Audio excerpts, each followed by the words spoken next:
Mesdames et messieurs, bienvenue dans votre émission du J-Presse qui reçoit aujourd'hui Mike Gardi et Diana de l'EFT, l'habitué de ces magazines. Mike, bonjour.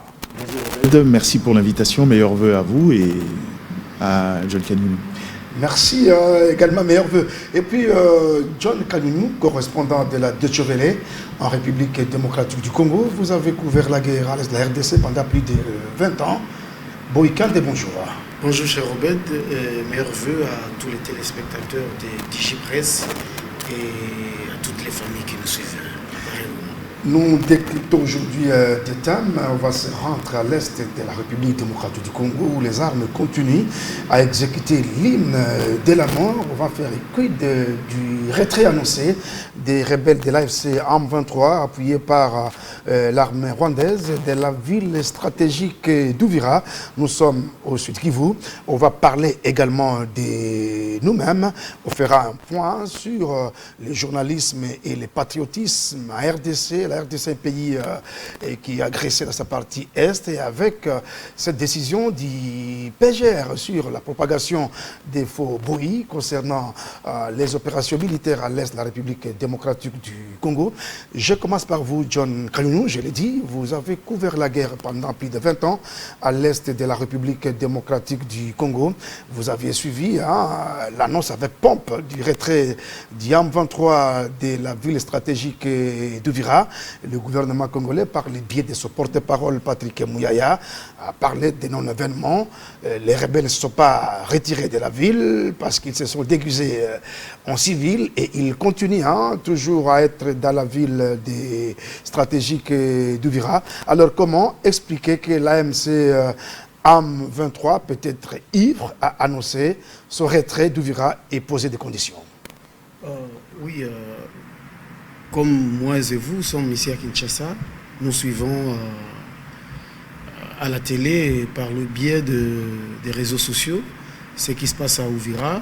Nous avons suivi certains reportages de certains collègues qui étaient sur place, montrant certaines images dites des retraits des éléments AFC M23 de la ville d'Uvira. Un peu illustrative ces images, parce qu'il y avait des milliers d'hommes images illustratives qui étaient on ne sait pas, on ne connaît pas leur nombre aussi, comme le porte-parole l'a dit. Voilà, on ne sait pas confirmer, on ne sait pas infirmer non plus. Mais quitter la ville d'Uvira, c'est une bonne chose, mais il fallait de toutes les façons indiquer, il quitte la ville d'Uvira, le centre d'Uvira, pour quelle zone ou pour quel village, de combien de kilomètres. Je pense que peut-être les gens ont été en euphorie, les gens étaient tellement contents à l'annonce et ne se posant pas de questions sur les kilomètres à libérer ou des périmètres qu'ils vont devoir occuper, parce que je me dis, je l'ai toujours dit et répété ici, on ne protège pas la cible dans la cible. Ils peuvent se dire quitter le centre d'Uvira alors qu'ils sont dans les périphéries et peut-être sur des collines qui surplombent la ville d'Uvira. Voilà. Ils peuvent protéger la ville d'Uvira par certains coins stratégiques. Alors, seuls ceux qui sont sur terrain peuvent nous dire est-ce qu'ils ont quitté, est-ce qu'ils n'ont pas quitté. Le gouverneur l'a dit, le gouverneur du Sud Kivu pour aussi, à travers son porte-parole, il a parlé que c'était une mascarade et l'M23 n'a pas encore quitté la ville d'Uvira. Oui, ça c'est depuis hier. Et d'ailleurs, nous sommes samedi, j'ai suivi sur des réseaux sociaux, bon, je ne sais pas confirmer parce que je ne vais pas parler, tomber dans les fractions de la propagation des faux bruits. On va y revenir. Parce qu'aujourd'hui, normalement, chaque samedi, dans les zones occupées par l'AFC M23, chaque samedi, il y a toujours les travaux communautaires qu'on appelle Salongo. Et avant de venir ici, sur ces plateaux, j'ai lu sur des réseaux sociaux comme quoi il y avait Salongo. Aujourd'hui, dans la cité, dans la ville d'Uvira, qui a organisé ces salongos? Est-ce que les chefs des quartiers, les chefs des avenues, parce que... Ils ont même manipulé certaines populations. Parce qu'à mon avis, jusque-là, Uvira n'a pas de maire des villes. Donc, à moins que l'AFC M23 ait nommé un maire d'Ouvira, ça que l'information ne soit connue. Jusque-là, alors, je me pose la question, qui a organisé ces salongos? Est-ce que la population sensibilisée a-t-elle organisé elle-même le salongo? Mais je pense que le temps venu, on aura, question qu'on se pose. on aura une clarification par rapport à cela. Mais selon certaines informations, il y a des informations qui font état du retrait d'éléments de la FCM 23 de la ville d'Ouvira. Il y a aussi certaines informations qui disent, qui parlent de leur présence encore dans la cité. Mais bon, jusque-là... Et la plupart, ce serait passé pour des civils, Anthony. Oui, mais tout ça, moi, je mets à la charge de la force nette, parce que, si j'ai bonne mémoire, quand la FCM 23 a annoncé son retrait de la ville d'Ouvira, elle avait parlé du déploiement d'une force nette. À mon avis, aucun pays n'a manifesté le désir ou l'intention d'envoyer ces forces là-bas. Hein, voilà. Donc maintenant, qui peut confirmer le retrait d'éléments du M23 de la ville d'Ouvira? Personne. Peut-être les activistes des droits humains ou les membres de la société civile qui peuvent témoigner cela et donner peut-être la bonne information, mais avec certaines restrictions. C'est très compliqué, mais aussi, quand tout le monde tient à sa sécurité ou à sa vie, il est compliqué et difficile d'avoir de vraies et de bonnes informations. Alors, John Kanyouda, 30 secondes, parce que la parole doit tourner. Le gouvernement congolais, par l'entremise de ce porte-parole, parle d'une manœuvre de rebelles d'IAM-23 appuyée par le Rwanda. Ils veulent inventer une fausse attaque qui serait attribuée au FDLR pour qu'ils puissent lancer des offensives. Bon, ça vient de la bouche du porte-parole du gouvernement. Je ne sais pas vraiment trop commenter ce qu'il a dit, mais je pense que le temps nous en dira plus, parce que, bon, pas plus tard qu'hier, si ma mémoire ne me trahit pas, j'ai entendu l'un des chefs de Wazalendo, maintenant qui sont regroupés dans une structure là, avec un président ou si pas un coordonnateur. J'ai entendu parler d'une éventuelle présence de Wazalendo dans la cité d'Ouvira. Est-ce que c'est une fausse information? Est-ce que c'est une vraie information? Maintenant, comme je l'ai souligné tantôt, on ne sait pas vérifier l'information parce que jusque-là, il n'y a pas de force neutre qui peuvent communiquer là-dessus. Donc, pour ne pas commenter quelque chose que je ne sais pas vérifier avec certaines sources, parce que certaines de mes sources sont injoignables aujourd'hui, peut-être qu'elles ont fui pour Bujumbura. Alors, je ne sais pas dire avec certitude qui est là. Est-ce que il y aura peut-être une mise en scène d'attaque pour retourner à Ouvira? En tout cas, là, je ne sais pas commenter. Peut-être si attaque il y aura, on pourra revenir sur ce même plateau pour faire des commentaires. Merci, Maïgar Vidala. Je rappelle que vous êtes des LFT. Qui est derrière cette décision? C'est Kigali et Kashtik, donc la décision d'IAM-23 de se retirer de la cité stratégique d'Ouvira. Et la seconde question, qu'attendraient les Américains face à ces défis? Vous savez, les États-Unis, lors d'une session du Conseil de sécurité hier à New York, ils ont dit que le retrait des rebelles de la ville d'Ouvira n'était pas suffisant. Et les États-Unis ont exigé un recul de leur position jusqu'à 70 km aux alentours d'Ouvira, en fait de garantir une démilitarisation effective et favoriser les efforts de paix en cours à l'est de la RDC.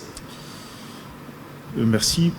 Je crois qu'il faudra interroger d'abord la motivation de cette annonce de retrait pour comprendre quelle est la stratégie de l'organisation derrière. Et donc, on est dans un contexte où, avec ce qui se passe, le FCM 23, obéissant toujours à leurs parrains, je crois qu'ils vont vouloir garder la tangente. Au regard des informations que j'ai mises ici, donc, la question sur le retrait au niveau d'Ouvira est un leurre. Et je comprends la posture du gouvernement. Maintenant, Comment faire pour pouvoir rendre effective cette question? Je crois qu'ici, il faut mettre les États-Unis devant leurs responsabilités. Pourquoi leurs responsabilités? Parce qu'aujourd'hui, ils ont assuré la médiation. C'est bien de pouvoir parler, c'est bien de dire que le rétro d'Ouvira seulement ne suffit pas, mais maintenant, la question, c'est que quelle est la capacité de contrainte? C'est vrai. Non, c'est ce que je dis. Ça, c'est bien, parce que, j'ai encore une fois de plus, je veux me répéter, le narratif sur la guerre du Congo a changé la perception du Rwanda au niveau international, et je crois qu'ils ne vont pas vouloir se salir. Je veux rappeler un contexte historique, si Paul Kagame ne veut pas le comprendre. Le rôle qu'il joue, je me rappelle, il y a eu disons trois raisons qui ont justifié le relâchement des États-Unis vis-à-vis de Joseph Désiré Mobutu. Il était un pion stratégique pendant la guerre froide, notamment pour combattre le communisme. Quand les enjeux étant passés, ils ne servaient plus à rien. Ces gens-là voulaient aujourd'hui, avec l'image de la toute-puissance, instaurer la démocratie, ce qui n'était pas le cas chez lui, et ils ne lui ont jamais pardonné. Mais deuxièmement, la cacophonie, encore le contexte très difficile sociétal qu'il y avait en interne, salissait l'image des États-Unis, et il ne servait plus d'intérêt. Et je crois que de son côté, Paul Kagame doit comprendre une chose, c'est qu'il était censé servir les intérêts des Américains. Mais pendant cette période où il était le relais, sur les matières stratégiques, la Chine a presque pris le monopole. Donc en gros, les États-Unis se retrouvent aujourd'hui dans une posture de faiblesse. On ne peut pas dire que c'est un allié stratégique. Et aussi, l'avantage que Kinshasa a tiré dans la question existentielle qu'on devrait se poser depuis toujours, c'est pour un pays qui est vu comme étant une zone d'exploitation par les autres depuis notre création, notre accession à l'indépendance, quel est le prix à payer pour pouvoir sortir de ce bourbier? Et qu'aujourd'hui on décide de comprendre que puisque les enjeux sont autour de mines et qu'il faut trouver un tandem direct. Dans ce contexte-là, dans cette question existentielle-là, lui doit comprendre une chose. Parce qu'on est dans un contexte où les États-Unis ont besoin de se refaire. Mais que si vous ne savez pas servir leurs intérêts, je ne suis pas sûr que ça sera le cas pour eux. Et aujourd'hui, pour des raisons de fierté, Kinshasa a eu la chance, je me pose toujours la question de savoir, cette dynamique avec les démocrates, est-ce que ça aurait marché? Je pense que non. Des démocrates fondamentalistes qui ont l'habitude de persister dans cette forme d'économie des guerres. Nous connaissons tout ce qu'ils ont fait. Et nous connaissons, il suffit de regarder l'histoire de la RDC pour se rendre compte qu'à chaque fois que les démocrates avaient le pouvoir, comment l'ordre politique était chamboulé chez nous. Et donc on est dans un contexte où on est en face d'une révolution, de choses qui changent, et il doit avoir l'intelligence des situations. Mais au-delà de son intelligence des situations, c'est quelqu'un, je répète encore une fois de plus, qui a calqué le modèle rwandais sur l'Holocauste juif. Paul Kagame est exactement dans la stratégie israélienne, cette forme de victimisation pour pouvoir bénéficier du soutien de l'attention de la communauté internationale et jusqu'à ce qu'Israël rencontre l'opposition iranienne. Et je crois encore une fois de plus qu'aujourd'hui, on a gagné une bataille, on a eu une victoire d'étape. C'est au niveau du changement de la perception de la guerre, au niveau diplomatique, mais ce n'est pas suffisant. On est dans un contexte aujourd'hui, maintenant qu'il utilise la profondeur stratégique. Il annonce aux gens qu'il s'est retiré, on va disséminer des gens, mais en interne, parce que je sais aussi que derrière la stratégie, c'est puisqu'il veut la guerre, on va susciter des FDLR qui n'existent pas. Il ne faut pas oublier, il a également ses Ouazalendo à lui. On va engager un combat qui justifierait l'état de choses pour justifier la présence, parce qu'il ne faut pas oublier qu'il est parti sur l'idée des mesures défensives. Et nous, malheureusement, on a accepté cette expression que moi je trouve très péjorative pour nous. Maintenant, on est dans un contexte où les choses se jouent au niveau stratégique. À nous d'avoir du répondant. Même si je sais qu'aujourd'hui, le premier répondant reste justement engager cet honneur des Nations Unies qui est le médiateur et qui doit faire respecter son honneur et sa dignité. Mais au-delà de ça, Kinshasa doit également, une fois de plus encore, trouver un moyen de contingence de force. Il faut éviter la tendance expansionniste de l'ennemi. On devrait le faire pendant qu'on discutait également sur la question d'accord, mais l'idée de pouvoir n'est pas accepter la militarisation de la zone, c'est de pouvoir continuer à garder de l'ascendance stratégique et pouvoir pratiquer sa stratégie de salvaison, d'engager un combat avec de faux éléments, et vous verrez que cette intelligence, je crois que l'armée en a pris en compte, c'est pourquoi vous verrez dans cette partie-là, on a changé quelques indices militaires pour éviter cette situation-là. C'est bien, mais ce n'est pas suffisant. Je crois qu'encore une fois de plus, il faut une veille stratégique de manière permanente pour éviter à l'opinion cette forme de propagande qui se joue à ces niveaux-là. Mais dans le fond, aujourd'hui, cette question de retrait n'est qu'une stratégie pour pouvoir endormir la communauté internationale et surtout pour le Rwanda, éviter les sanctions comme annoncées par l'ambassadeur américain qui risqueraient d'être fatales pour l'économie rwandaise en cette période de grande consommation. Merci John Kanyungu. On va clôturer avec le tout premier sujet. Alors que doit faire le gouvernement pour ne pas tomber dans ces pièges, le jeu de ping-pong d'IAM 23 qui dit se retirer, ça pour autant se retirer. Que doit faire le gouvernement? Donc, le gouvernement, je pense qu'avec la diplomatie mise en place, fait son travail. Comme je l'ai dit tantôt, c'est difficile de vérifier la véracité de ces retraits. C'est tellement difficile parce que, à mon avis, à Uvira, il n'y a pas de présence des troupes burundaises parce que, au moins, les troupes burundaises sont alliées au FARDC. Donc, si les militaires burundais étaient là, peut-être le gouvernement congolais allait avoir des informations fiables. Mais à quelques mètres, il y a la présence de la MONUSCO qui peut faire le travail. La présence de la MONUSCO, malheureusement, la MONUSCO n'est plus dans le Sud-Kivu. Donc, est-ce qu'il faudra, avec leur nouveau mandat, les déployer sur place? Je ne sais pas, ils vont passer par Kamanyola ou bien ils vont passer par Bujumbura. Moi, je pense qu'au stade actuel, seules les forces de la MONUSCO, si du moins dans leur nouveau mandat, parvenaient à les redéployer. Le mandat prolongé encore d'une année. Oui. Si on arrive à déployer les observateurs de la MONUSCO sur place, là, on peut espérer avoir des informations fiables, mais jusque-là, au stade actuel, bon, bien sûr, la technologie a évolué. C'est toujours possible d'avoir des vraies informations, mais par des canaux qui ne sont pas peut-être à notre portée. Bref, pour que la confiance revienne par rapport à cette décision unilatérale de la FC23 de retirer ses troupes d'Uvira, il faudrait soit que la SADC y déploie une mission d'observation, soit l'Eastern African Community, entre guillemets, qui n'est plus aimée par une partie des Congolais, soit l'Union africaine. Donc, il y a quand même des organisations qui peuvent jouer ces rôles et donner... Mais ça va prendre du temps pendant tout ce temps. Mais non, ça va prendre du temps, oui. Mais la guerre, on sait quand elle commence, mais on ne sait pas quand elle va se terminer. Pourquoi ne pas carrément l'armée devienne à Uvira une fois, si et seulement si Uvira est libéré? Si l'armée prenait la décision de reconquérir Uvira, je pense que là, l'armée va donner raison à la FCM23 de retourner peut-être, de se justifier par le non-respect de cet engagement parce que, entre guillemets, cette décision-là, comme je l'ai dit et comme nous le savons, a été unilatéralement prise donc, par la FCM23. Donc, c'était sur pression des États-Unis, bien sûr que oui, c'était sous pression. Et comme je ne vais pas spéculer sur qui a donné l'ordre à la FCM23 de quitter Uvira, mais je me dis, la M23 a son père qui est connu, le Rwanda. De toutes les façons, l'armée gouvernementale n'est pas loin d'Uvira, parce que il y a Makobola 1 et Makobola 2, à moins que ma mémoire ne me trahisse. Peut-être qu'ils sont à Makobola 2, peut-être qu'ils sont à Baraka. Donc, les FARDC ne sont pas loin d'Uvira. Et je me dis, bon, comme les stratégies militaires ne peuvent pas être divulguées, peut-être que l'armée fait son plan, peut-être que l'armée est en train de planifier soit la reconquête d'Uvira, mais est-ce que ça ne sera pas une façon pour l'armée congolaise, si du moins elle prenait cette décision de retourner ou de reconquérir Uvira, pour donner des prétextes aux autres de retourner officiellement là-bas, parce qu'officieusement, il semble ne pas être là, bien qu'il soit là. Je pense que heureusement, nous avons quand même des stratèges au niveau de l'armée, des stratèges politiques. Peut-être il y a quelque chose qui se joue dans ce sens-là dans le secret total, pour éviter que certaines stratégies ne soient divulguées. Voyons voir, attendons, parce que Uvira est là et nous sommes là.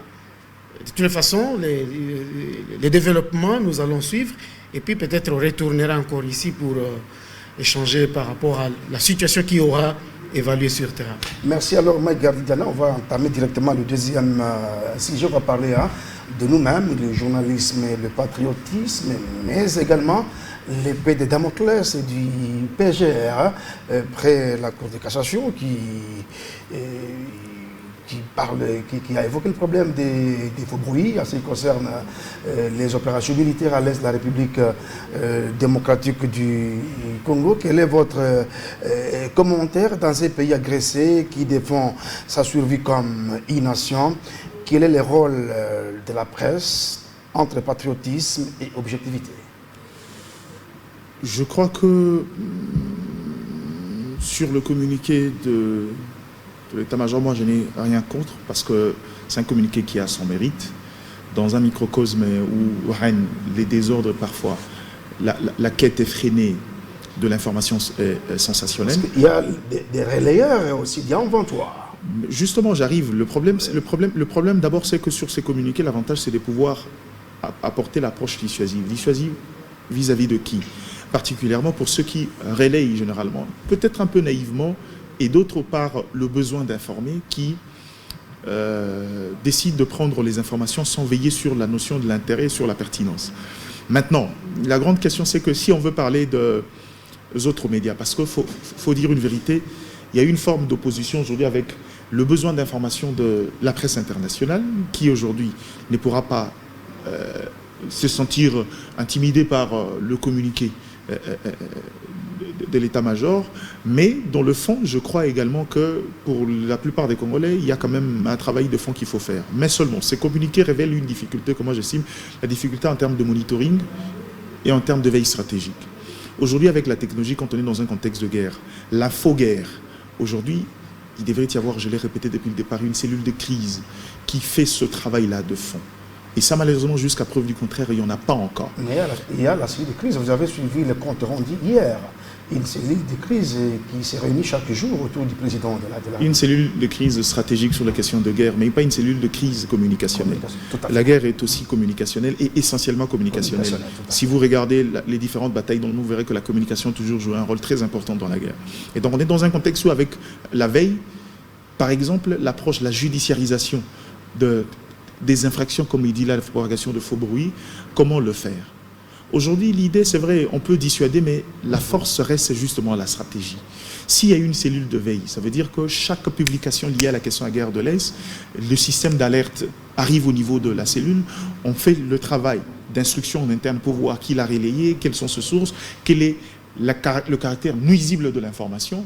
On peut également, dans le caractère secret, aller mener l'instruction, l'interpeller, l'interroger, et essayer de voir si derrière il y a l'intentionnalité de nuire dans l'information diffusée. S'il s'agit d'un blâme ou il s'agit d'un recadrage, on le fait, on le relâche, mais s'il s'agit d'un cas de complicité, la justice fait son travail. Et ça, tout part justement de ce côté stratégique qui doit se faire en interne. Et ça, malheureusement, nous, on prend les choses à la légère. On a presque laissé le porte-parole du gouvernement prendre cher sur lui, parfois sans moyens, mais dans un contexte où, quand il y a des problèmes comme ça, on veut exiger beaucoup. Parce qu'à chaque fois qu'il y a un problème de dérapage là-bas, c'est lui qui en est le comptable. Mais pour qu'il soit véritablement comptable, donner-lui la possibilité de mener aussi la guerre communicationnelle comme il se doit. Et donc, dans ce contexte-là, c'est ce que moi, je souhaite et je recommande à ce niveau-là. Avec la technologie aujourd'hui, on peut avoir un système d'alerte où chaque publication qui est liée à la question de la guerre de l'Est, c'est dans les instants. Une fois publié, on a l'alerte, on s'est veillé. Et puisqu'on a également les instruments aujourd'hui, les gens ne le savent peut-être pas, on a la RPTC a quand même des possibilités de débrouiller ou de pouvoir couper.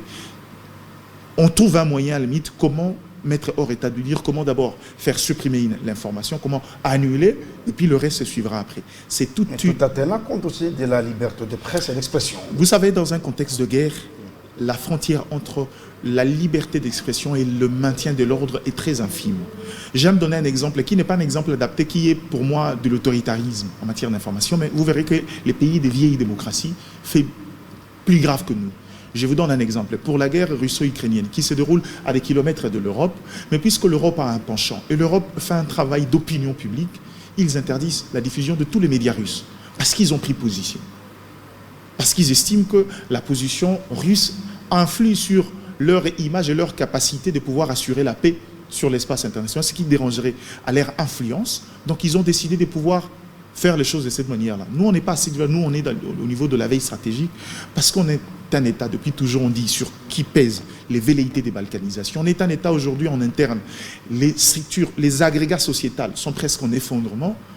dans les contextes de guerre comme ça, face au vide, et l'autre vide. Parce que oui, la population a le droit aussi d'être maintenant arrive, c'est là où arrive. Et même aussi le droit J'arrive maintenant à la deuxième assertion qui est plus technique. Là, on est en temps réel également. Non, s'il vous plaît. Là, on est dans la forme.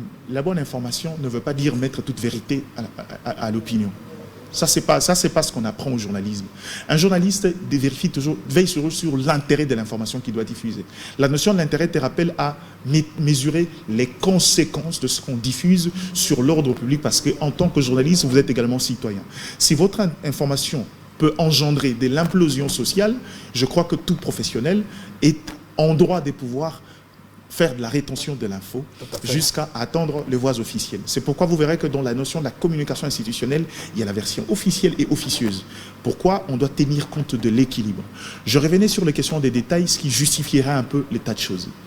Aujourd'hui, il y a un besoin, c'est que pour avoir la vraie information dans les dynamiques militaires, le gouvernement devait aussi, dans la cellule de crise, mettre constamment au sein de l'opinion une nature de l'information. Mais comment faire une information permanente dès lors que sur les positions militaires, on manque des résultats probants? C'est ça la difficulté dans les orientations du gouvernement à pouvoir alimenter régulièrement la presse sur les informations. Maintenant, je veux rappeler ici que dans la notion de la guerre, les contenus de l'information n'est pas que la question des faits. On a une guerre qui nous prend une guerre qui a un caractère historiciste. Il y a plusieurs façons de pouvoir maintenir l'opinion. On peut arriver sur, par exemple, aujourd'hui avec la prise d'Ouvira, il y a suffisamment de orientations où, pas forcément l'armée, mais le gouvernement peut communiquer différemment pour maintenir la flamme patriotique et expliquer aux gens la nécessité. J'aime donner l'exemple avec les moyens rudimentaires des 97 avec M. Laurent Désiré Kabila. C'est des exemples rudimentaires, mais la bonne communication, l'information, même quand on perdait du terrain, on communiquait, ça nous a permis à nous, moi ici témoin oculaire, en tant qu'acteur. J'aime toujours le dire, pour la première fois de ma vie, j'ai assisté à comment on met à mort quelqu'un, un militaire rwandais. Instrument, arme à la main, on a défendu notre terre, tout en étant à Kinshasa. Donc en gros aujourd'hui, c'est une nécessité, et ça encore une fois de plus, ça exige une profondeur stratégique dans la conception du contenu. Encore une fois de plus, il faut qu'il y ait une cellule de crise avec des techniciens pour savoir, en temps de guerre, même quand on perd du terrain, comment faire de la bonne information pour maintenir le cap, pour garder la flamme patriotique et faire en sorte que les défaites ne soient pas des choses de nature à engendrer de la frustration et du relâchement de la part de la population. Il ne faudra pas qu'on vous mente. On a appris au Congolais aujourd'hui que le contenu dans la communication, c'est forcément les résultats d'un acte posé. Même un acte qui va à l'encontre peut servir d'élément déclencheur pour gagner une bataille et un combat. Et donc tout ça fait partie de la stratégie, il faut le faire. Je comprends la difficulté de l'armée, ce qui fait que la nature horaire du vide. Le vide, ils sont encore là à l'époque de M. Laurent Désiré. Mike Gardi-Diana est en vie et il vous parle. Mike Gardi-Diana est là et les autres. Donc, en fait, en gros, on est dans un contexte où aujourd'hui, ce vide sidéral, par l'incapacité de communiquer, parce qu'on a limité, dans le labyrinthe communicationnel, on a limité la notion de la communication par les résultats positifs, ce qui fait que ce vide-là fait que les gens surfent, ont tendance à piocher à n'importe quelle source, parfois sans vérifier la véracité et la crédibilité de la source pour pouvoir alimenter. Mais dans ce contexte-là, il y a un travail de fond qui doit être fait. Et moi, je comprends ces communiqués, mais ces communiqués doivent s'accompagner d'une stratégie globalement établie pour résoudre ce problème. Mike Gardi-Diana, avec l'évolution technologique aujourd'hui, peut-on cacher une information au public? En communication, il y a ce qu'on appelle l'effet stressant. L'effet stressant, c'est le souci de vouloir cacher une information, fait en sorte que vous récoltez un effet pervers et que l'info retourne contre vous. Parce que dans la notion de la communication, c'est que dès lors que vous n'êtes pas à la base de l'action de communication, c'est-à-dire que vous subissez une communication. Or, une communication qui ne va pas à votre avantage, il est préférable de ne pas faire de la rétention de l'info, de censurer et de pouvoir réorienter l'information que de pouvoir la cacher. Parce qu'il suffit d'un néophyte qui a juste accès à quelqu'un qui lui dit deux choses, qui va sur sa plateforme digitale et les met à la place publique. On aura peut-être des stratégies, la stratégie de détruire le messager pour annuler le message, mais dans le contexte congolais, avec tout ce qu'il y a comme doute, avec la mentalité congolaise aujourd'hui, c'est un travail qui prendra suffisamment du temps. Donc ici, l'idée n'est pas de cacher l'information, mais l'idée c'est pouvoir gérer l'information et le réorienter. Donc l'idée de dire, ne permettez pas aux médias de dire Ouvira est tombé. Il y a des conséquences d'ordre public. Par exemple, quand vous annoncez de manière brutale Uvira est tombé. Je suis à Kinshasa, j'ai ma femme et mes enfants Uvira. La panique peut engendrer beaucoup de choses. C'est-à-dire qu'il faut qu'il y ait une méthodologie dans la communication des informations. C'est pourquoi vous verrez que même pour le journaliste, il y a ce qu'on appelle des informations de qualité, de nature secret défense. Tout à fait. Vous pouvez en avoir accès, mais vous n'avez pas le droit de les mettre à la place publique. Parce que c'est une manière aussi de nous mettre à nos responsabilités. Non, mais je crois, je voulais chuter par là, c'est que cette notion de croire que le journaliste... Pour éviter aussi des journalistes relayeurs également. Non, il faut rappeler aux journalistes, c'est que le journaliste n'a pas la notion du libertinage dans son exercice d'informer. Il y a des limites, des contraintes, parce que l'action que vous faites, on vous appelle quatrième pouvoir. Ça voudrait dire, d'une manière ou d'une autre, vous jouez un rôle dans le maintien de l'équilibre sociétal et dans le maintien de l'ordre public.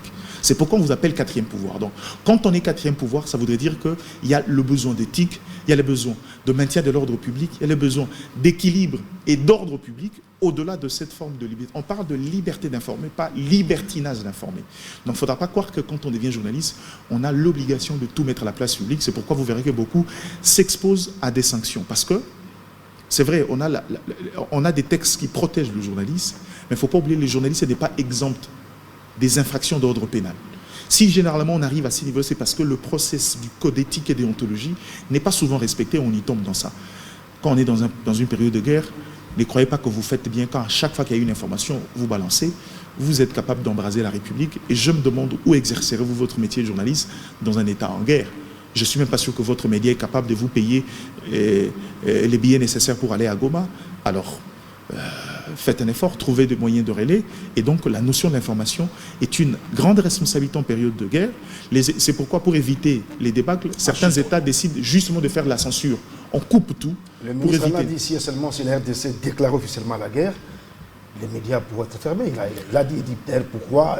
Vous savez, les gens m'ont attaqué. Le gouvernement n'a pas déclaré carrément la guerre. Moi, les gens m'ont attaqué. Il y aurait des conséquences également. Moi, les gens m'ont attaqué quand le ministre de la Communication à l'époque, Lambert Mende, avait décidé de couper Internet pendant la période électorale. Et je vous dis, moi, je comprends parce que la stratégie globale, la communication stratégique et globale, c'est ma vie. Je dis, on est une démocratie fragile.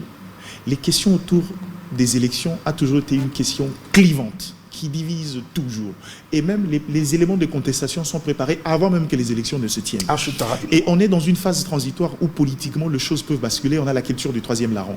S'il faut éviter que le média étranger qui servent les causes externales ou les causes exogènes peuvent influencer l'opinion en interne, s'il faut qu'on les fasse entre nous, je n'ai vu aucun inconvénient. Permettez-moi, je l'ai dit et je l'ai dit toujours tout haut. Et donc, il y a une responsabilité derrière cet exercice d'informer. C'est toute la noblesse dans ça. Et donc, chacun est obligé d'être dans ses responsabilités. Et moi, je trouve que surtout dans cette période sensible, pour un État qui subit les velléités des balkanisations, il ne faut pas oublier la Libye à feu à sang aujourd'hui, aussi parce que l'opinion publique a été mal travaillée avec l'aide des médias étrangers. Donc, faisons très attention.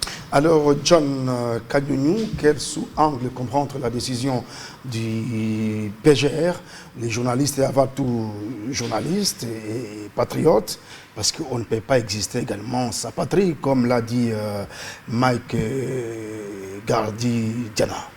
Oui, le communiqué du PGR, je l'ai lu, il est dans son obligation, dans son devoir de le faire. Et là, il se pose quand même... Il y a quand même des questions à se poser. Il y a des questions à se poser. Quand on parler de la propagation des faux bruits, bien sûr, c'est détaillé dans la loi, dans l'article 199, c'est détaillé, mais... Donc c'est au juge d'apprécier qu'est-ce qui est faux bruit, qu'est-ce qui n'est pas faux bruit. Les magistrats, les procureurs ont été instruits quant à ça. Moi, je me dis, dans ça, Mike venait de tout dire. Oui, en tout cas, on ne pense pas à ça. Comme cette émission est purement pédagogique aussi, en tout cas, je suis content d'entendre parler Mike de cette décision-là. Et moi, je me dis, vous l'avez peut-être souligné, la rétention de l'information est très compliquée. Nous sommes à Kinshasa. Il y a nos collègues qui sont à Goma, qui sont à Uvira, nous les avons vus. Il y a certains de nos confrères et consoeurs qui étaient sur le terrain. Ici, à Kinshasa, on peut retenir l'information. Mais de l'autre côté, est-ce que ça sera le cas? Est-ce que Kinshasa sait contrôler toutes les plateformes possibles numériques pour retenir l'information? Je ne sais pas. Mais non, qu'est-ce qu'on attend parler de faux bruit? C'est la vraie information qui confirme peut-être la chute, comme nous parlons d'Ouvira, la chute d'Ouvira?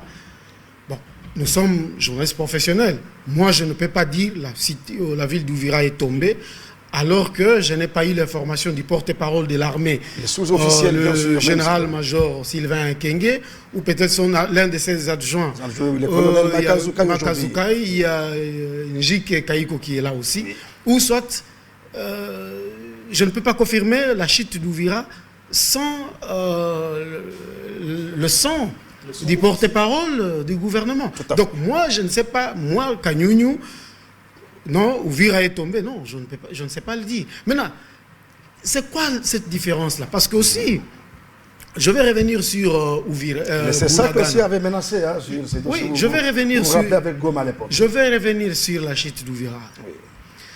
Lorsque Ouvira, non, pas la chute d'Ouvira, de Bunagana, excuse-moi, c'est dans le Nord Kivu, dans Bunagana à l'époque, oui. À l'époque, quand Bunagana est tombé, les formations étaient là. Ceux qui étaient sur place ont vu réellement que Ouvira était tombé et Bunagana était tombé. Mais comme je l'ai dit tantôt, je ne sais pas moi confirmer. Je ne sais pas confirmer la chute d'Ouvira sans avoir la confirmation de l'armée. Ça c'est vrai. Maintenant, pendant que Bunagana était tombé, et il y a certains journalistes entre guillemets que nous avons surnommés patriotiques, qui ont dit non, Bunagana n'était pas tombé. Et Bunagana était réellement tombé. Heureusement, après, il y a l'armée qui a communiqué, il y a le gouvernement qui a communiqué. Mais je rentre encore à Goma. Avant la chute de Goma, la journée, nous avons tous suivi la vidéo du vice-gouverneur policier qui a été récemment condamné, qui a été condamné, qui avait dit Goma ne va pas tomber, soit ce sont nos cadavres qui seront ramassés ici. C'est bien, c'était un message de réconfort, c'était pour mobiliser la population. Mais qu'est-ce qu'on a suivi après? La nuit, il a pris son bateau, il est parlé, son bateau, il est allé à Bukavu.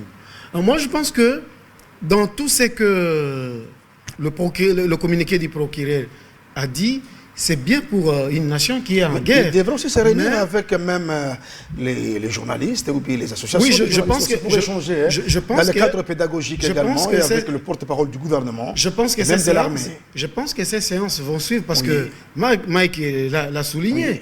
Il faut qu'il y ait quand même une cellule de stratégie, une cellule de communication. Et aussi, cette cellule-là doit être des passionnés. Hein, parce que le problème, c'est quoi? Le problème, c'est quoi actuellement? Quand vous critiquez une information donnée et directement on vous colle à la peau, non, il est rwandais, non, il travaille pour le Rwanda, non, je pense que cette sorte de stigmatisation doit aussi s'arrêter parce que moi, je me suis toujours dit, nous n'avons pas deux Congos. Au monde, il y a deux Congos. La RDC et le Congo-Brazzaville. Mais nous sommes des Congolais de la RDC, Congo-Kinshasa. Donc nous n'en avons pas deux.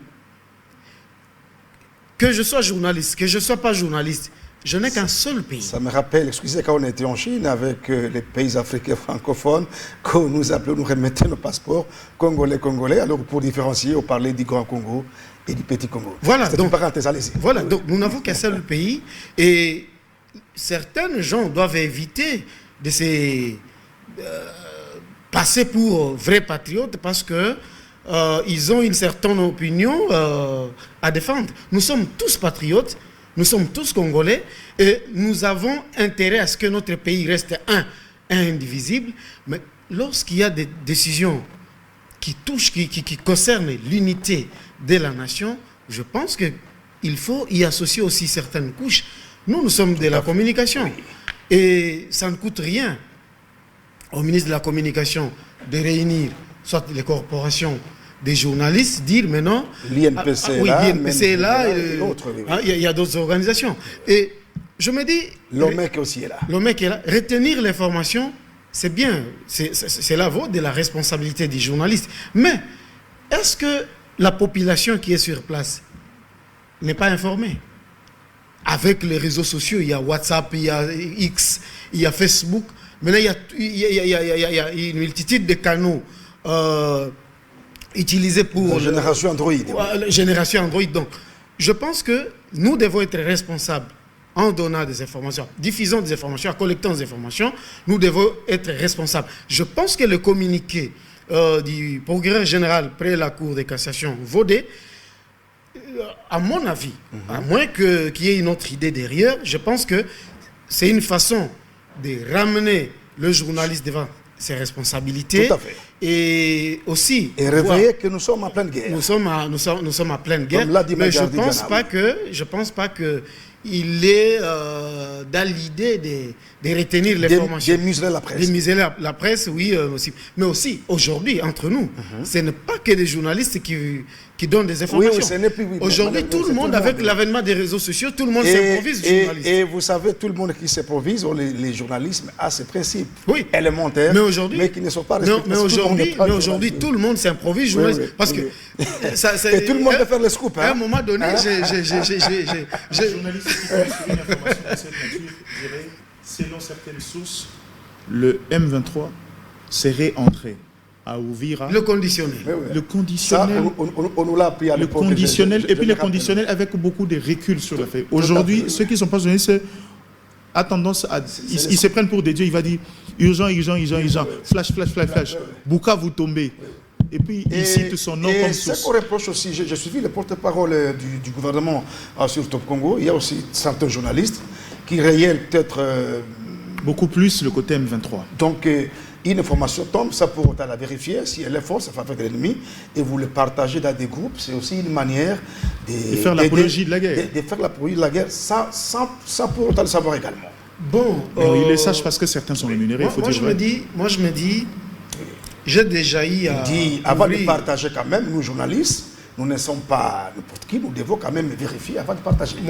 Si l'information est fausse, pourquoi ne pas directement l'écraser? Moi, mon métier, comme vous m'avez toujours présenté ici comme reporter de guerre, donc ça, je comprends.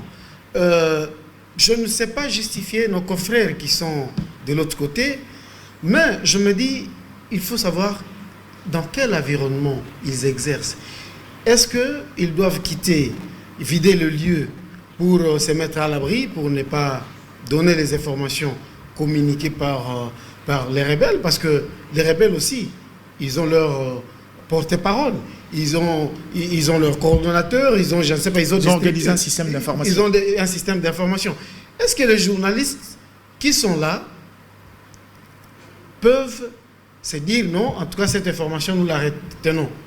Je pense que les conditions dans lesquelles ils travaillent, je pense dans les conditions dans lesquelles ils travaillent, c'est compliqué. Curieusement, ce que John évoque est vrai. Que ceux qui sont sur place, parfois, de gré ou de force, ils sont contraints de faire quelque chose de cette nature-là. Mais en termes d'ampleur, les gens qui relayent le plus les informations de rebelles ne sont pas ceux qui sont à Goma, malheureusement. C'est des frères qui sont, pour la plupart, certains à la diaspora, d'autres ici à Kinshasa. C'est-à-dire qu'ils sont dans un environnement où ils ont même, et le comble, c'est des gens même qui peuvent prendre leur téléphone et appeler le porte-parole du gouvernement, il prendra au téléphone. C'est ça la difficulté. C'est là où on a l'impression qu'il y a aussi un courant qui est né. Certains sont déjà identifiés, ça c'est pas un problème. Mais il y a des autres qui jouent encore à l'équilibrisme. Vous sentez que celui-là est beaucoup trop penché vers le côté rebelle. Il y a d'autres cas équilibrés, vous dites ça c'est un porte-parole. Et certains... Et certains se cachent même derrière les postures politiques. Oui, mais laissez-moi terminer mon idée. Rapidement, je parlais des confrères, consoeurs qui sont de l'autre côté. Dans des zones occupées. Dans des zones occupées. Et nous, à Kinshasa, ici, nous avons certains journalistes qui ont fui Goma, qui sont également ici. Qui sont peut-être ici. Peut-être qu'il y aurait d'autres qui souhaiteraient vider la région. Mais est-ce que la prise en charge de ceux-là qui ont quitté les zones-là, qui se retrouvent à Kinshasa ou ailleurs, est-ce qu'elle est effective? Fait le gouvernement aussi à travers ce porte-parole aussi qui doit avoir... Avant, nous pouvons condamner nos confrères qui sont de l'autre côté, mais aussi il faut, à un moment donné, nous sommes journalistes, il y a ce qu'on appelle solidarité, mais quand quelqu'un fait son travail en dehors des normes, sans le respect d'éthique et de la déontologie, on n'est pas solidaire. Mais de toute façon, je pense que la décision du procureur est à saluer parce que elle nous ramène... Elle doit être accompagnée par l'aspect pédagogique également. Elle nous ramène à notre responsabilité. Et moi, je pense qu'il y a des... maintenant, ça doit être suivi de certaines séances de travail, comme je l'ai dit tantôt, avec des journalistes et avec des associations, même des défenseurs des droits humains, parce qu'aujourd'hui, comme je l'ai dit, ce ne sont pas que des journalistes qui donnent les informations, même les civils. Bon, je me dis, museler la presse, mais moi, à un moment donné, moi j'ai eu des difficultés, juste au début de cette guerre du M23, j'ai des difficultés, et moi je m'étais résolu de ne plus publier les informations sur cette guerre.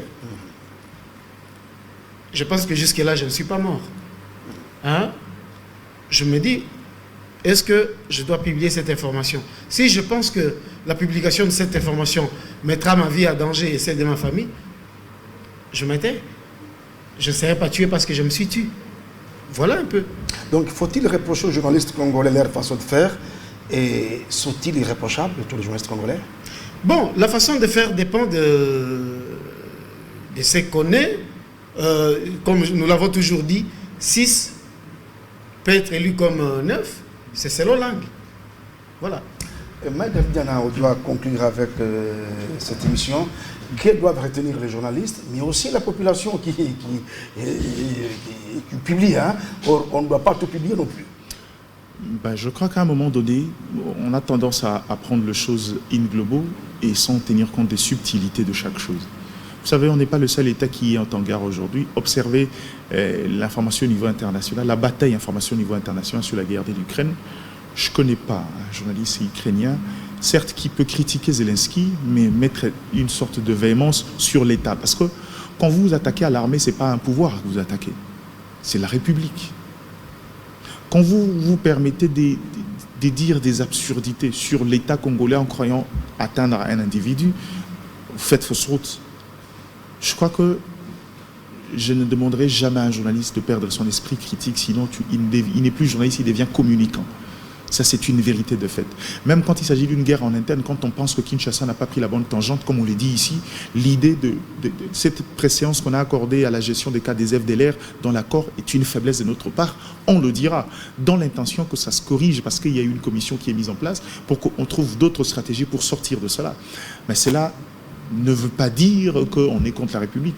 Seulement, il y a certains qui, par les postures, prouvent à suffisance qu'on peut tout ramasser.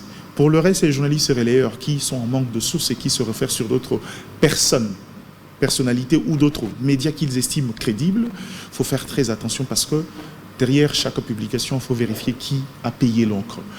Quelqu'un peut vous faire le sale besogne sans savoir qu'effectivement, il était dans une opération de communication et que vous, par crédibilité naïve que vous accordez à la personne ou à ce média-là, et que vous faites le sale boulot.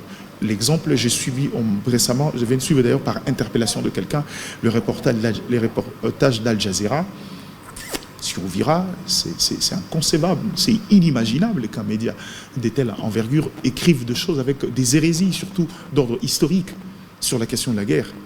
Et si vous êtes congolais parce que vous entendez Al Jazeera, vous allez diffuser cela, vous tomberez dans les infractions d'ordre pénal. Je suis désolé. C'est vous qui en payerez le prix, pas Al Jazeera. Il est dans un système étranger. Tout ce que nous, on peut faire aujourd'hui, c'est interdire la diffusion de ces médias chez nous. Mais vous, vous êtes un citoyen capable d'être pourchassé pour propagation de faux bruits et apologie à la guerre. Donc, faisons très attention à ces niveaux-là. Chacun doit être muni de sa responsabilité. Mais la vérité, c'est que ne mettez pas votre liberté. Je ne parle pas du libertinage, votre liberté en poche, parce que en tant que journaliste, vous n'avez que 2 valeurs intrinsèques. C'est votre liberté et votre capacité de critique. Donc, lorsque vous perdez les deux-là, soyez communicants, intégrez un parti politique et faites leur com. Ça sera plus aisé. Mais seulement, la responsabilité voudrait que nous sommes Congolais, nous sommes aussi sur la ligne de front à notre niveau. Soyons responsables, soyons conséquents. Faisons passer l'intérêt de la République avant parfois la course au buzz et à la primeur qui ne vous tue pas mais ne vous rendra pas non plus riche pour de vrai. Alors, une dernière question, j'ai dit, la question a été posée au porte-parole du gouvernement.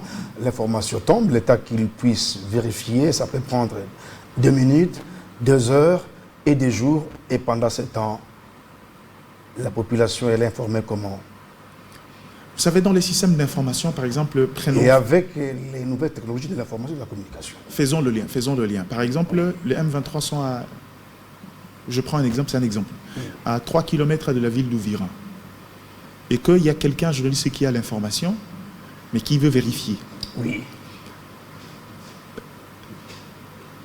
Tout dépend de la qualité de la source, des sources et de la véracité, en fait, de la sincérité de sa source. Qui lui dira, par exemple, une source militaire lui dit, oui, effectivement, on a noté la présence à quelques mètres en train d'entrer à ville et on estime qu'on n'est pas en capacité de riposter. Cette information peut sauver des vies dans le sens où ceux qui sont dans le périmètre peuvent prendre des précautions et se mettre à l'abri. C'est là où je dis la notion de l'intérêt de l'information. Quelqu'un qui fait ça aide la République. Mais dans son propos, il ne dira pas que Bukavu est tombé, Bukavu est en passe de tomber. Juste qu'on signale la présence de M23 tel avec comme objectif d'atteindre la ville de Bukavu. Et si il a des parts vers lui, une source officielle qui peut apporter crédibilité à cette information, je crois d'ailleurs aux autorités, je leur dirai.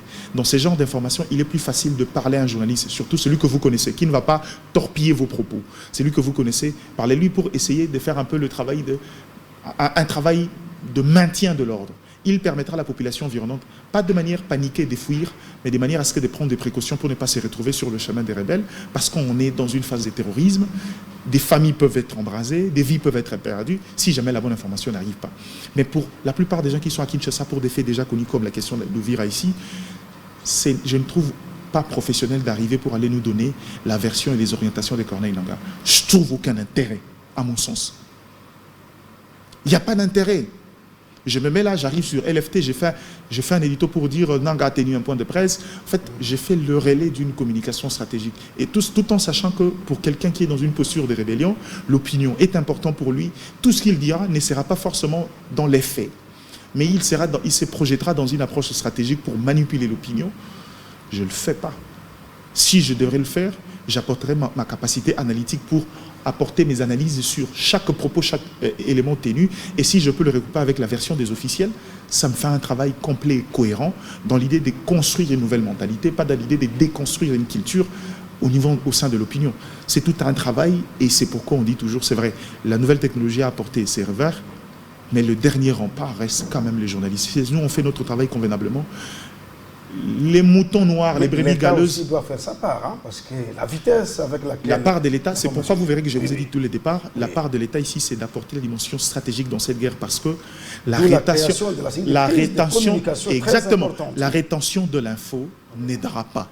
Il faut plutôt réorienter l'information. Il est préférable que l'information soit entendue en premier par le gouvernement avec une orientation bien claire, qu'une information qui sera communiquée par un néophyte qui ne connaît rien, qui risque d'embraser la République, et le travail de venir corriger après par l'information prend du temps et coûte énormément, beaucoup d'efforts et beaucoup de sacrifices. Merci, on a la fin de l'émission. Dans 30 secondes, on a la fin de l'émission. Oui, je me souviens de 2009, lors des opérations conjointes Umoja Wetu, entre l'armée rwandaise et l'armée congolaise. Je me souviens à l'époque, le porte-parole, à l'époque, capitaine Olivier Amouli, chaque soir, il faisait le point avec les journalistes. Voilà où nous en sommes, voilà.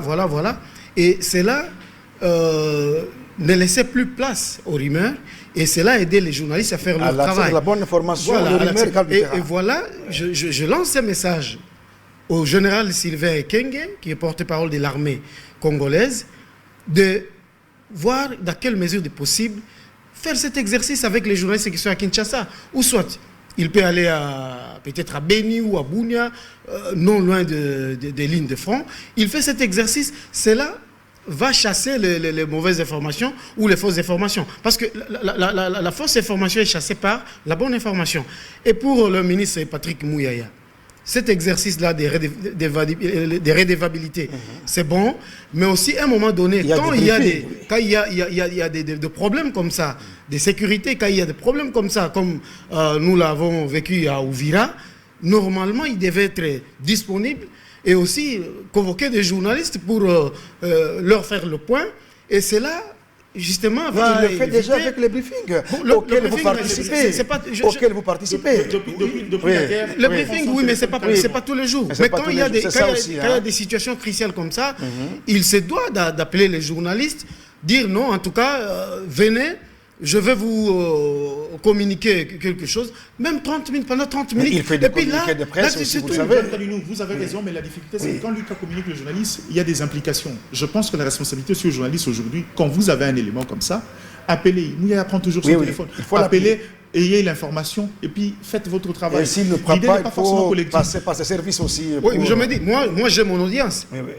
Est-ce que les autres... C'est ça aussi. Il y a la diversité des audiences. Il y a une vérité qu'on dira sur l'homme. Il a le monopole de la bonne information. La vérité qu'on dira sur l'homme, c'est que malgré son statut de ministre, Patrick Mouya est toujours accessible à qui que ce soit. Il est accessible. Peu importe votre coloration politique, parce que dans le journalisme, même à ce niveau-là, il commence à y avoir des gens qui prennent surtout ici à Kinshasa. Surtout à Kinshasa. Et l'avantage qu'il a, il ne fait jamais des différences, des clivages. Le journaliste, il est toujours disponible. Et nous devons l'accompagner pendant cette période très difficile. Et ayez l'information. Merci, nous sommes à la fin de l'émission tellement pédagogique aujourd'hui qui recevait Marc Gardidiana de l'EFT. Merci, et puis joyeux Noël et meilleurs vœux. Et merci. John Kanyunyu, correspondant de Chevelet, reporter de guerre en RDC, joyeux Noël et meilleurs vœux. Nous disons merci. On espère qu'on fera comme l'année passée. Espérons. Nous disons merci beaucoup à tous nos confrères qui nous ont aidés à préparer cette émission. Donikel Skibelbel du journal Les Coulisses, à qui nous disons également joyeux Noël et puis bonne année 2026. Retrouvez cette émission à rediffusion dimanche à 18h40 heure de Kinshasa et samedi, aujourd'hui même, et puis demain sur la radio Digital Congo 6.5. Bonne fête de fin d'année à toutes et à tous.